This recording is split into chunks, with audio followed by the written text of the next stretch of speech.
আমি গিয়ে বলি যে আমার সাথে এই ওটা হচ্ছে কেন, সব সমাধান করে দেবে, সব সমাধান করে দেবে। কিন্তু নওশাদকে গিয়ে বলতে হবে। আরে নওশাদ যদি গিয়ে বলে তাহলে আমার এই বলার স্বাধীনতাটা কেড়ে নেবে। আমার আদিবাসীর উপরে অত্যাচার হলে আমি আর বলতে পারবো না, আমার মুসলমানের উপর অত্যাচার হলে আমি আর বলতে পারবো না, আমার দলিতের উপরে অত্যাচার হলে আমি আর বলতে পারবো না, আমার বাংলার নাগরিকের উপরে অত্যাচার হলে, দেশের কোনো ঘটনা ঘটলে আমার আর বলার স্বাধীনতা থাকবে না। আমার জেলের ভাতটা পছন্দ, বলার স্বাধীনতা থাকতে আমারটা সেই রকমই পছন্দ করি আমি। বলার স্বাধীনতা চলে যাবে, খোলা আকাশে থেকে কিছুই লাভ হবে না। এই যে নওশাদকে বারবার আটকানোর টার্গেট আমরা দেখেছি। শহীদ মিনারের যে সমাবেশকে প্রথম থেকেই টার্গেট করা হচ্ছে, কখনো পতাকা লাগাতে দিতে বাধা, মাইক খুলে নেওয়া হচ্ছে, মাইক লাগানোর পরে সেই মাইকের তার কানেকশান খুলে দেওয়া হলো, মাইকগুলো বন্ধ করে দেওয়া হলো। এই যে প্রতিটি পদক্ষেপে প্রশাসন বা সরকার বারবার কেন বাধা দিচ্ছে? কিসের ভয় এত নওশাদকে?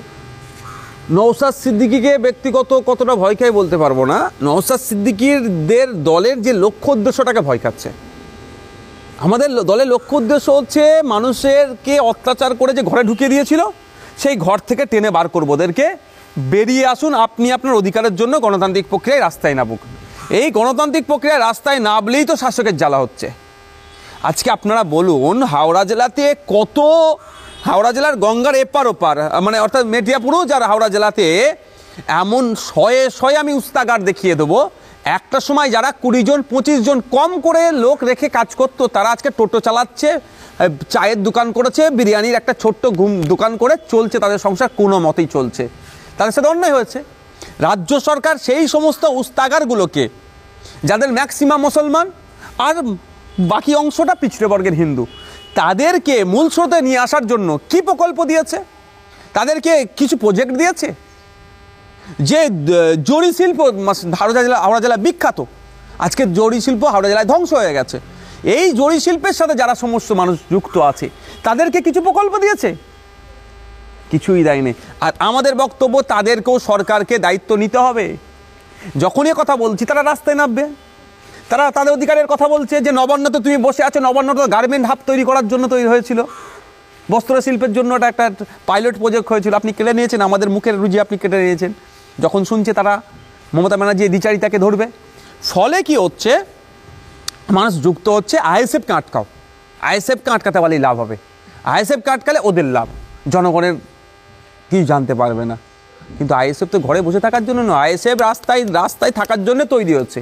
আইএসএফ যে মানুষকে ঘরে ঢুকিয়ে দিচ্ছে, তাকে বার করে নিয়ে এসে তার অধিকারের জন্য সোচ্চার হওয়ার জন্য হয়েছে। ফলে আইএসএফকে আটকাতে হবে। ওই মাইক বলছেন, বলছেন, বলছে, তার ও দেখুন এই ধরনের নোংরামি অনেক কালকে করেছে। আপনি ওটা বলছেন ইচ্ছাকৃতভাবে কলকাতাতে আইএসএফের যেদিক থেকে গাড়িগুলো ঢুকছে, ইচ্ছা করে সিগন্যাল জাম করেছে, ইচ্ছা করে সিগন্যাল জাম করেছে, যাতে দেরিতে আসে মানুষজন। আমাদের লিমিটেশন ছিল, দেরি কি বলবার, সবটাই বিচার ব্যবস্থার মধ্যে ছিল।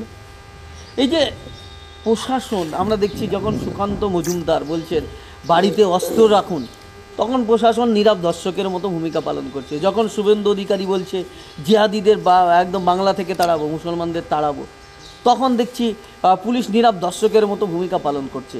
অথচ নওশাদ সিদ্দিকী বলছে আমরা অধিকার চাই, অধিকার সমাবেশ। আইএসএফ বলছে ওয়াকফ বিল বাতিল করতে হবে, জল জমি জঙ্গল রক্ষা করতে হবে, তখন আইএসএফকে আটকানোর চেষ্টা। দেখুন ব্যাপারটা, যে এই যে তৃণমূল বিজেপির কথা যদি আপনি বলেন, দুটো দলই কর্পোরেটদের স্বার্থ চরিতার্থের জন্য তারা রাজনীতি করছে। পুরুলিয়ার অঘরপুরে দলিত আদিবাসীরা দীর্ঘদিন একটা প্রায় শয়ে বছর ধরে একটা জায়গাতে তারা উৎসব থেকে শুরু করে তাদের জীবন যাত্রা, মানে তারা ওখানে ওই জায়গাটাকে কেন্দ্র করে তারা বড় হয়ে উঠে আসছে। মানে খোলা একটা জায়গা ছিল, সেটা পুঁজিপতিদের হাতে তুলে দেওয়ার জন্য তাদেরকে মারধর করে তাদের ওখান থেকে উচ্ছেদ করছে।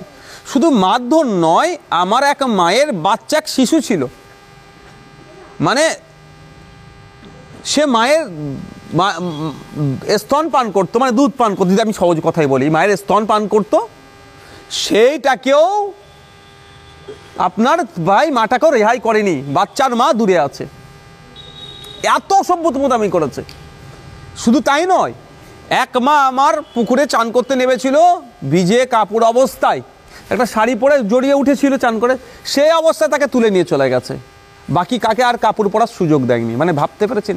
এ নিয়ে বিজেপি কোনোদিন বলেছে তৃণমূলের বিরুদ্ধে? দেখবেন বলেনি। ওখানে নওশাদ সিদ্দিকী পৌঁছাতে চেষ্টা করেছিল, আটকে দিয়েছে নওশাদ সিদ্দিকীকে। কেন? অধিকারের কথা বলছি আমি, তাদের অধিকার হনন হচ্ছে।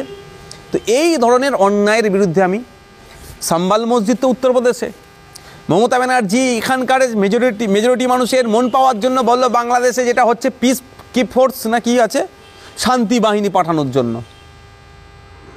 ভালো কথা, আমি বিতর্কে যাব না, শুধু এতটুকু বলবো পৃথিবীর কোথায় কোথায় শান্তি বাহিনী গিয়েছে আর কেন গিয়েছে গুগলে টাইপ করলে পাওয়া যাবে।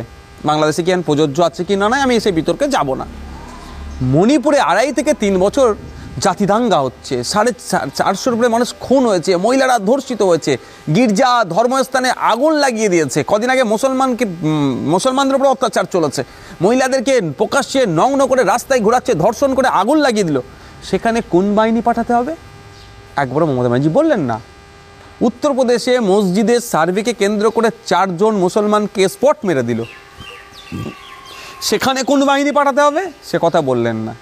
যখন নওশাদ সিদ্দিকী উত্তরপ্রদেশের নিয়ে বিরোধিতা করছে, বাংলাদেশের উপরে হিন্দুদের উপর অত্যাচারের বিরোধিতা করছে, মণিপুরে জাতিদাঙ্গার বিরুদ্ধে কথা বলছে, উড়িষ্যাতে মুসলমান বাংলা ভাষায় কথা বলার জন্য হিন্দু মুসলমান নির্বিশেষে মানুষ আক্রান্ত হচ্ছে, তাদের বিরুদ্ধে কথা বলছে, ফলে বাংলার মানুষ জাগ্রত হচ্ছে। আরে অভিভাবিকার সিটে যাকে আমি বসিয়ে রেখেছি তিনি চুপ করে আছেন, মুখে স্যালোটেপের দিয়ে আছেন, আর প্রতিবেশী রাষ্ট্রে কী হচ্ছে তা নিয়ে তার মাথা খারাপ হয়ে যাচ্ছে।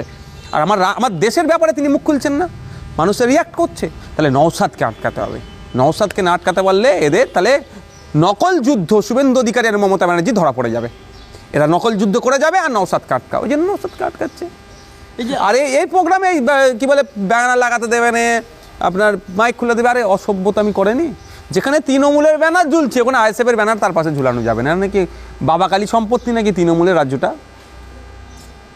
এই যে এত বাধা এত বিপত্তি, তারপরেও আমরা দেখছি মানুষ আসলো, সমাবেশ হলো, নওশাদ সিদ্দিকী নেই, দলের চেয়ারম্যান নেই, দলের রাজ্য সম্পাদক নেই, দলের আরও নেতারা নেই, কিন্তু প্রোগ্রাম অনেকটাই দেখা যাচ্ছে যে সফল হয়েছে। কি বলবেন?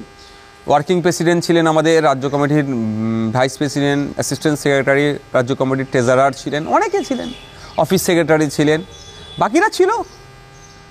আমরা তো লিডার তৈরি করার পক্ষে, একটা পোস্ট বাকি ল্যাম্প পোস্ট আমরা তো করতে চাই না। আমাদের সবটাইকেই আমরা লিডার, আমাদের পরের লেয়ারে লিডার তৈরি করার আমার চেষ্টা চলছে। দেখুন, নিয়ত লক্ষ্য যদি ঠিক থাকে কোনো শক্তি অপশক্তি আপনাকে আটকাতে পারবে না। হ্যাঁ, চলার পথে কিছু ধাক্কা সমস্যার সম্মুখীন হতে হবে, সেটাকে কাটিয়ে উঠতে হবে। সেটাই হচ্ছে পলিসি তৈরি করে এটাকে কাউন্টার দিতে হবে। পলিসি তৈরি করছি। আর একটা বিষয় আমরা যেটা দেখছি যে বিভিন্ন জায়গায় সংখ্যালঘুদের উপরে, আমরা এতদিন ধরে দেখতাম উত্তরপ্রদেশ, হরিয়ানা, রাজস্থান, পশ্চিমবাংলার বিভিন্ন ক্ষেত্রে সংখ্যালঘুদের উপর নির্যাতন নেমে আসছে। এই সংখ্যালঘুদের উপর, মুসলমানদের উপর এই নির্যাতন কেন বারবার? এদের ব্যর্থতার জন্য। সর্বপ্রথম দোষ মুসলমানদের। যে আপনি বলছেন সংখ্যালঘু মুসলমানদের উপর নির্যাতন নেমে আসছে, মুসলমানদের সবথেকে বড় দোষ। এই দোষের কারণে এদের উপর অত্যাচার নেমে আসছে। আপনি ইনসাফ চাইছেন, আপনার প্রতি অন্যায় নয় আপনি বলছেন, আপনি যখন তো ভোট দিচ্ছেন আপনি তো নিজের প্রতি অন্যায় করছেন। ভোট দেবেন আপনি তৃণমূলকে, আর তৃণমূলের কাছে আপনি ইনসাফ চাইবেন? হতে পারে এটা? আপনি ভোট দেন ওই লোক কি যে ইনসাফকে প্রতিষ্ঠা করতে পারে। আপনি ভোট দেওয়ার সময় তো অন্যায়টা করে ফেলেছেন, ফলে 5 বছর আপনাকে অন্যায় ভোগ করতে হবে। আপনি ভাবুন, একটা সংযুক্ত মোর্চা তথা আইএসএফের একটা বিধায়ককে আটকানোর জন্য কলকাতা হাইকোর্টে অ্যাডভোকেট জেনারেলকে প্রায় 3 ঘন্টা ধরে সওয়াল জব হলো। ভাবতে পেরেছেন? যদি মানুষ 10টা আইএসএফ বা সংযুক্ত মোর্চাকে দিত, আমি মানুষকে ভাবতে বলবো আগামী দিনের কথা। এক নওশাদ সিদ্দিকীকে আটকানোর জন্য মমতা ব্যানার্জির ফুল টিম পাগলা হয়ে যাচ্ছে। যদি আপনারা 2026-এ 10টা পাঠান, এই সরকারের অন্যায় করাকে বন্ধ করে দাও। আমি দায়িত্ব নিয়ে বলছি, যদি 10টাই সংযুক্ত মোর্চা বা আইএসএফে থাকতো না, ওই 77-এর লাভ হবে না সংখ্যা দিয়ে। 10টা যদি সলিড আপনারা পাঠাতে পারতেন, তাহলে আমার তিলোত্তমাও বিচার পেয়ে যেত এতদিনে, যারা সমস্ত মালগুলোকে লুকোতে পারতো না আর আড়াল করতে পারতো না, সিবিআইয়ের চার্জশিটও ঠিকঠাক দিত। আর আমার আনিসকে যারা খুন করেছে যে পুলিশ কর্তারা যুক্ত আছে তারাও ছাড় পেত না। ওয়াকাফ সম্পত্তি ৭৫,০০০ বিঘে পশ্চিমবাংলায় আছে, সেটা উদ্ধার করতে সরকারকে বাধ্য করতো। দেবত্ব সম্পত্তি লুট হয়ে যাচ্ছে, সেটাও উদ্ধার করে মন্দিরে ফিরিয়ে দেওয়া হতো। রিফিউজি ল্যান্ড, আমার রিফিউজি ভাইদের জন্য সরকার যে সম্পত্তিগুলো দিয়েছে সেটাও বিক্রি হয়েছে, সেটাও ফিরিয়ে দেওয়া হতো। এক কথায় সুশাসন প্রতিষ্ঠা হতো। নাহলে এই 10 জন মিলে সরকারের ঘুমকে হারাম করে দিত। একা যেটা করছি, আর যদি 9 জন থাকতো কী হতো, ভাবার সময় এসেছে। একটু ভাববেন, জনগণের উদ্দেশ্যে বলছি। আপনি যেটা বলছেন না মুসলমানদের উপর অত্যাচার হচ্ছে, মুসলমানদের দোষে হচ্ছে, মুসলমানদের দোষে হচ্ছে। আপনি ভোটে জিতিয়ে আবার কাকে পার্লামেন্টে পাঠালেন? যে সিএ ভোটাভুটির সময় যিনি পার্লামেন্টে ভোট না দিয়ে পালিয়েছিল তাকে আবার পাঠালেন। তাহলে ওয়াকাফের যখন ভোটে ভোটাভুটি হবে সে ভোট দেবে তো? মুসলমানদের আমি উদ্দেশ্যে বলবো, তাহলে পাঠানোর কাকে দরকার ছিল? ওয়াকাফ বিলের যখন ভোটাভুটি হবে তখন যে দাঁড়িয়ে প্রতিবাদ করবে তাকে পাঠাননি। আর আপনি বলছেন ওয়াকাফ সম্পত্তি বাঁচাতে পারে, বাঁচাবে কে? যেখানে আইন তৈরি হচ্ছে সেখানে তো আপনার লোককে পাঠাতে হবে। পথে ঘাটে রাস্তায় আন্দোলন করলেন, গণতান্ত্রিক প্রক্রিয়াতে প্রতিবাদ করলেন, গণতান্ত্রিক প্রক্রিয়াতে, ওটা one of the part of protest. But যেখান থেকে আইনটা তৈরি হচ্ছে সেই আইনসভার মধ্যে আপনার না লোক থাকলে আপনি ফেলিওর। আপনার লোক নাই, আদিবাসীর লোক নাই, আমি দায়িত্ব নিয়ে বলছি। দলিতের লোক নাই, আমি দায়িত্ব নিয়ে বলছি। আমি দায়িত্ব নিয়ে বলছি মুসলমানের লোক নাই, সংখ্যা এদের খুব কম। যদি আদিবাসীর সংখ্যা বেশি থাকতো তাহলে 2023 সালে ফরেস্ট রাইট অ্যাক্টের অ্যামেন্ডমেন্টের নামে আদিবাসীদের যে জঙ্গলের অধিকার কেড়ে নিল, তাহলে পার্লামেন্টের মধ্যে হট্টগোল আমি দেখতে পেতাম। সেই অর্থে দেখতে পেলাম না। আছে আদিবাসী সমাজের সংরক্ষিত সিট থেকে এমপি, কিন্তু সব স্ক্রু টাইট দিয়ে আছে পিছন দিক থেকে।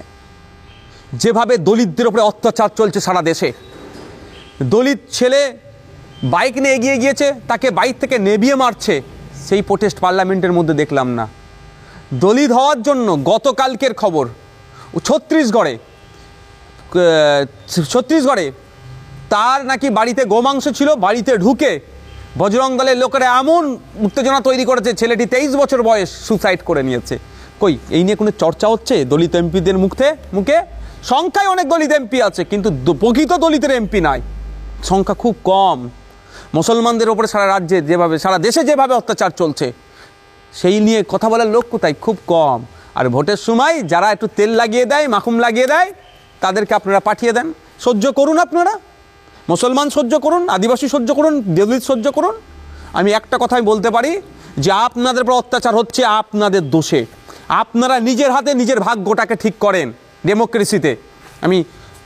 আমি কোন ডেমোক্রেসির ভাগ্যর কথা বলছি? ডেমোক্রেসিতে কাকে পাঠাবেন আপনি ঠিক করেন। আপনাতে এত পাওয়ার আছে, আপনি খাওয়ার ইচ্ছা কাছে আম, আর আমরা গাছ লাগালে আম পাবেন?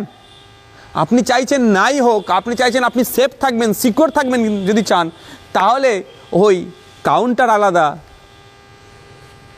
মানে শোরুম আলাদা, আর ভাঁড় একটা, ওদেরকে পাঠালে কিচ্ছু লাভ হবে না। পাঠাতে হবে কাকে? যারা দলিত, আদিবাসী, মুসলমান, পিছড়ে বর্গের সহ উচ্চবর্ণের মানুষের জন্য ভাবে তাদেরকে।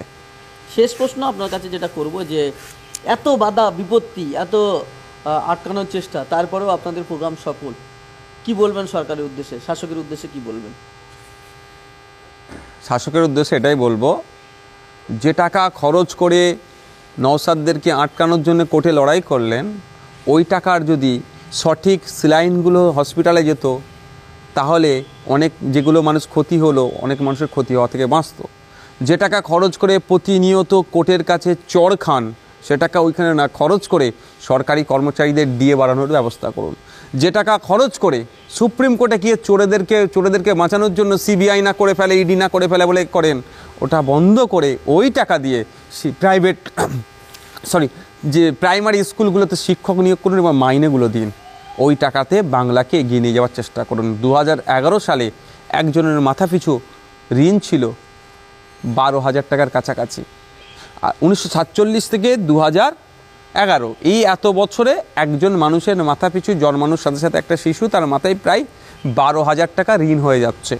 আর ওটা 2025 সালে এসে ওটা প্রায় 62,000 টাকা। তাহলে আপনি বাংলাকে এগিয়ে নিয়ে যাচ্ছেন না বাংলার প্রতিটি নাগরিকের মাথায় ঋণের বোঝা চাপিয়ে দিচ্ছেন? মাননীয়া, এটা বাংলার মানুষ যেদিন বুঝতে পেরে যাবে, নবান্ন থেকে টেনে গণতান্ত্রিক প্রক্রিয়া আপনাকে নামিয়ে দেবে, এটা মাথায় রাখুন। কারণ আপনি 5 বছর 10 বছর 15 বছর 20 বছর 50 বছর পরে আপনি বাংলা শাসন কার্যে আপনি নাও থাকতে পারেন, 100 বছর পরেও নাও থাকতে পারেন, 500 বছর পরেও, কিন্তু যতদিন মানুষ চাইবে থেকে গেলেন, যদিও চুরি করছেন সেটা আমি যাচ্ছি না, কিন্তু ঋণটা তো আমাকে বাংলার নাগরিককে চুকাতে হবে। এটা আপনি সিটে আছেন, এখন আপনি যা ইচ্ছা করে যাচ্ছেন, কিন্তু সিটটা তো আমাদের। কালকে তো জুতো যিনি সেলাই করেন তিনিও বসতে পারেন ওই সিটে, যিনি মাস্টার টিচার তিনিও বসতে পারেন, যিনি পীর সাহেব তিনি বসতে পারেন, কালকে কোনো একজন সন্ন্যাসী ওই সিটে বসতে পারে। সিটটা তো আমাদের বাংলার, চেয়ারটা তো আমাদের। চেয়ারে বসে যে ক্ষতি বাংলার করে দিচ্ছেন, বাংলার মানুষকে চুকাতে হবে। এই বাংলার মানুষ এটা বুঝতে পারছে না যে ঋণটা হলে আমাদের ক্ষতি কী। নিত্য প্রয়োজনীয় জিনিসের দাম বাড়ছে কেন? এটা রাজ্য সরকার বাড়াচ্ছে তো, ট্যাক্স যত নেবে দাম তত বাড়বে, বা অবৈধ পন্থা অবলম্বন করে যত টাকা তুলবে তত আমাদের উপরে এইগুলো বাড়বে। রাজ্য সরকার ঋণ করছে আর দায় আমাদেরকে সবার ঘাড়ে পড়ছে। রাজ্য সরকারের কাছে অনুরোধ করবে এটাই, গঠনমূলক রাজনীতি করুন। আর নওশাদ সিদ্দিকী আইএসএফ গঠনমূলক রাজনীতিকে ওয়েলকাম করে। আপনারা প্রয়োজনে সহযোগিতা চাইলে 100 বার প্রস্তুত আছি রাজ্যকে এগিয়ে নিয়ে যাওয়ার জন্য, রাজ্যবাসীকে এগিয়ে নিয়ে যাওয়ার জন্য। আপনি কোন দল থেকে বিলং করেন আমার দেখার দরকার নেই, আমরা প্রস্তুত আছি। কিন্তু এই হিংসার রাজনীতি করলে বেশি দিন আপনাদের আর থাকবে না, বাংলার মানুষ কিন্তু আপনাদেরকে গঙ্গায় ছুঁড়ে